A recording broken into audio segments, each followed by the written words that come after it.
अस्सलाम वालेकुम स्टूडेंट्स, मेरा नाम अम्मार मुजाहिद है और आज का हमारा टॉपिक है जी ट्रांसफॉर्मेशन ऑफ फंक्शन।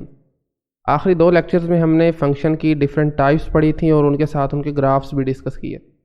आज हम ये सीखने की कोशिश करेंगे कि फ़ंक्शन के साथ ऐसा क्या किया जाए कि उसका ग्राफ वर्टिकल या हॉरिजॉन्टल शिफ्ट हो जाए। ठीक है, वर्टिकल में अपवर्ड भी हो सकता है, डाउनवर्ड भी हो सकता है, और इसी तरह से अगर आप हॉरिजॉन्टल की बात करें तो उसमें राइट शिफ्ट हो सकता है या लेफ़्ट शिफ्ट हो सकता है। तो ये टोटल 4 केसेस बनते हैं। चारों को one by one with examples discuss करते हैं। सबसे पहले तो आप फ़र्ज़ करें हमारे पास एक नंबर है, एक कांस्टेंट है, उसको c से रिप्रेजेंट किया जाएगा और वो greater than zero. Greater than zero से मतलब कि वो हमारे पास एक पॉजिटिव रियल नंबर है। तो और फ़र्ज़ करें आपके पास एक फंक्शन है y is equal to f of x. ठीक है, ऑफ कोर्स इसका कोई ना कोई ग्राफ भी होगा। अब अगर आप इस एफ ऑफ एक्स में ये c ऐड करते हैं, ये पॉजिटिव रियल नंबर ऐड करते हैं, यानी y is equal to f of x plus some constant c, इससे ये होगा कि आपका जो y is equal to f of x का ग्राफ होगा ना, वो basically c units upward move कर जाएगा। क्या होगा इस केस में, लिख लेते हैं आगे, मूव्स c यूनिट्स अपवर्ड, यानी जितना आप ऐड करेंगे उतने यूनिट्स वो अपवर्ड मूव कर, जब आप इसमें फंक्शन में कोई कांस्टेंट ऐड करेंगे। ठीक है, मिसाल से समझते हैं इसको। फर्ज़ करें इसके लिए, चले मैं एक क्वेश्चन ले रहा हूँ, क्वेश्चन नंबर 13 है एक्सरसाइज 1.3 का। जेम्स स्टीवर्ट की कैलकुलस की बुक है हमारे पास, और उसका जो हमारे पास क्वेश्चन नंबर 13 है that is y is equal to 1/x plus 2। अब देखें इसमें हमारे पास जो बेसिकली फंक्शन यूज़ हो रहा है, this is simply y is equal to 1/x plus 2 का मतलब है कि आपने y is equal to 1/x के ग्राफ को 2 यूनिट्स अपवर्ड मूव करना है। तो कैसे करते हैं, पहले उसके लिए हम ज़रा y is equal to f of x का ग्राफ ड्रा करते हैं। ओके, सो ये लेट्स से हमारे पास कोऑर्डिनेट सिस्टम है और y is equal to f of x का हमारे पास ग्राफ होता है कुछ इस तरह से। कुछ पार्ट इसका हमारे पास होता है फर्स्ट क्वाड्रेंट में और बाकी का जो पार्ट है वो हमारे पास थर्ड क्वाड्रेंट में होता है। ठीक है, ये ग्राफ जो है this is the graph of y is equal to 1/x। अब हम मूव करते हैं इसको 2 यूनिट्स अपवर्ड और साथ में इसका ग्राफ भी ड्रा करते हैं। Let's say this is over coordinate system. और इस लाइन पर लेट्स से जी मैं कहता हूँ y is equal to this is 1, this is y is equal to 2। तो 2 आपने ये करना है कि जस्ट एक स्ट्रेट लाइन, हॉरिजॉन्टल लाइन लगा देनी है। अब देखें इसको हमने चूँकि 2 यूनिट्स अपवर्ड मूव करना है, तो अपवर्ड मूव करने के बाद आपका जो ग्राफ होगा वो कुछ इस तरह से दिखेगा, यानी इसका कुछ पार्ट यहाँ पर आ जाएगा और उसका जो बाकी का पार्ट होगा वो हमारे पास कुछ इस तरह से होगा। ठीक है, ये आपने कब किया, जब आपका जो पूरा का पूरा ये वाला ग्राफ था दिस वन, इसको आपने उठा के 2 यूनिट्स अपवर्ड कर दिया। तो पहले ये 0 पर इसकी हॉरिजॉन्टल एसिम्पटोड बन रहे थे, अब इसकी y इज़ इक्वल टू 2 पर इसके हॉरिजॉन्टल एसिम्पटोड बन रहे हैं। ठीक है, और ये जो आपका पॉइंट यहाँ पर नज़र आ रहा है दिस इज़ 1, यानी इस केस में जब आप x इज़ इक्वल टू -1 यहाँ पर पुट करते हैं तो हमारे पास क्या बनता है, -1 plus 2 and this is actually equal to 1। तो x -1 पर आपका y क्या है, 1 आ रहा है।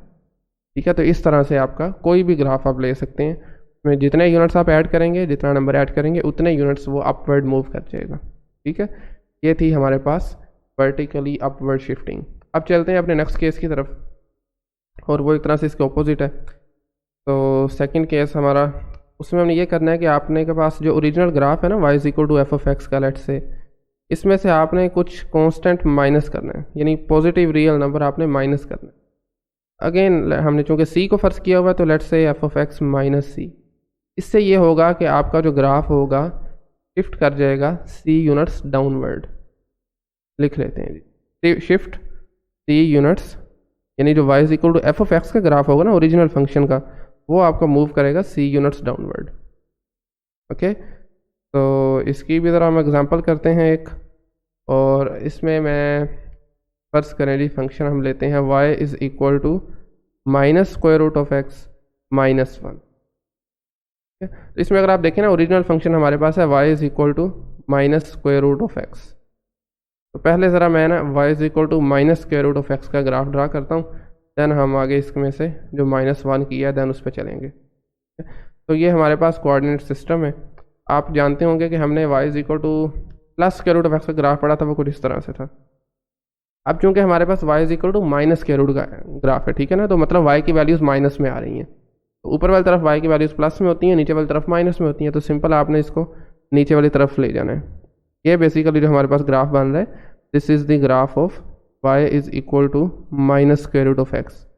अब हमने नेक्स्ट काम ये करना है कि इस ग्राफ में से -1 करना है, और हम देखेंगे कि आपका जो रिजल्टिंग ग्राफ होगा ना -1 करने के बाद वो 1 यूनिट, क्योंकि -1 कर रहे हैं ना, तो वो 1 यूनिट आपका डाउनवर्ड मूव कर जाएगा।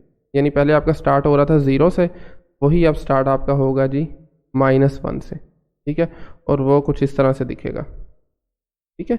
ये ग्राफ है y is equal to minus square root of x -1, यानी minus square root of x को जब आपने 1 यूनिट डाउनवर्ड कर दिया। अब देखें यहाँ पर आपके पास y इज इक्वल टू -1 कब आ रहा है, जब आपका x 0 होगा, तो आप यहाँ पर 0 पुट करके देख सकते हैं ना, तो y is equal to minus square root of 0 -1, और इसका आंसर हमें -1 मिल रहा है, यानी x 0 पर आपका y -1 है, ठीक है। ये खैर वैसे मैंने बताया आपको वेरीफाई करने के लिए, अदरवाइज सिंपल है कि आपने उसको जब सिंपली शेप चेंज नहीं करनी ग्राफ की, बस उसको 1 यूनिट डाउनवर्ड ले जाना है, ठीक है।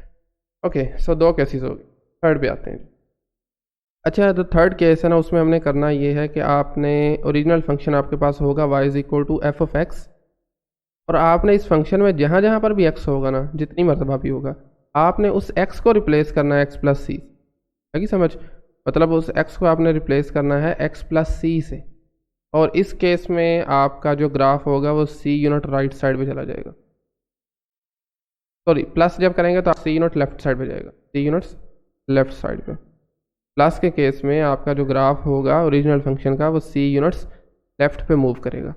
इसकी एग्जांपल के लिए हम एब्सोल्यूट वैल्यू फंक्शन ले, ऑलरेडी हम डिस्कस कर चुके हैं उसका ग्राफ क्या है, तो लेट्स से जी this is over coordinate system, और इसके अंदर मैं ग्राफ ड्रा करता हूँ जी y is equal to square root of x का, और आप जानते हैं वो कुछ इस तरह से होता है, this is the graph of y is equal to square root, sorry square root नहीं, absolute value, y is equal to absolute value of x, ठीक है, उसका ग्राफ ये बन रहा है हमारे पास।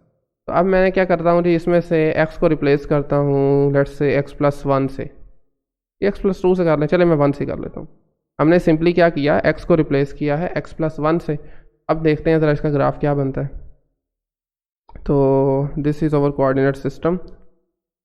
देखें पहले आप समझ लें कि इसका वर्टेक्स था, ये कॉर्नर पॉइंट था 0 पर, अब ये 0 से मूव कर जाएगा 1 unit left, 1 unit left move करेगा तो हमारे पास दिस इज़ -1। तो जो ग्राफ बनेगा वो आपके सामने मैं यहाँ पर ड्रा कर देता हूँ कुछ इस तरह से, ओके, मतलब पहले आपका ओरिजिन पे था, अब आपका वो 1 यूनिट लेफ़्ट साइड पे मूव कर गया। यानी जब आपका देखिए ना, ये एक्स एक्सिस है और एक्स को आप -1 रखें, इसमें क्या बनेगा, एक्स इज़ इक्वल टू रखें -1 plus 1, this is equal to 0।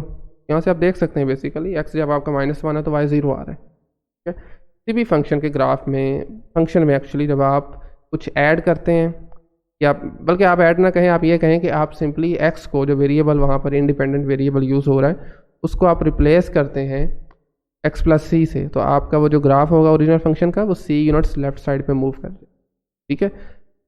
तो नेक्स्ट हम मूव करते हैं अपने आज के आखिरी केस में, फोर्थ वन, और उसमें हमारे पास है जी y is equal to f of x, original function हम जैसा ले रहे हैं शुरू से।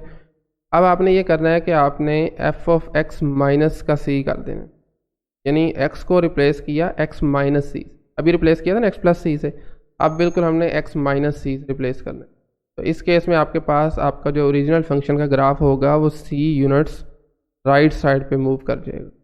कहाँ पे जाएगा, माइनस करने से राइट और प्लस करने से लेफ्ट साइड, ठीक है। और ये आपने वेरिएबल को रिप्लेस करना है x माइनस सी से। तो इसकी एग्जांपल के तौर पर चले हम फंक्शन एक लेते हैं, लेट्स से ओके, तो मैं फंक्शन लेता हूँ जो y is equal to minus square root of x minus 1। तो इस केस में देखें ज़रा, ओरिजिनल जो फंक्शन बन रहा है वो हमारे पास बनता है जी y is equal to minus square root of x। यानी आप अगर इस ग्राफ में, मतलब इस फंक्शन में x को रिप्लेस करते हैं ना x माइनस 1 से, तो वो आपका ये वाला बन जाता है, ठीक है। इसका ग्राफ आपको पता है, y is equal to minus square root of x का ग्राफ आपको पता है। तो पहले तो इसको ड्रा करते हैं, तो okay, y is equal to minus square root of x का भी हम अभी पीछे ड्रा कर चुके हैं, कुछ इस तरह से था, ठीक है। अब आपने क्या करना है, x को रिप्लेस किया x माइनस वन से, तो आपका यही ग्राफ 1 यूनिट माइनस वन करने से 1 यूनिट राइट साइड पे आ जाएगा। तो ड्रा करते हैं ज़रा इसको भी। Let's say this is over coordinate system, और जब आप माइनस वन किया तो इसको मूव करेंगे 1 यूनिट राइट, तो लेट्स से this is over 1 on x axis, तो आपका जो ग्राफ होगा वो कुछ इस तरह से बन जाएगा। फंक्शन की शेप में, मतलब ग्राफ की शेप में कोई तब्दीली नहीं आएगी, जस्ट आपका वो 1 यूनिट वहाँ से पकड़ के आपने उसको राइट साइड पे धकेल दिया, ठीक है। तो ये जो हमारे पास ग्राफ नज़र आ रहा है, this is the graph of y is equal to minus square root of x minus one.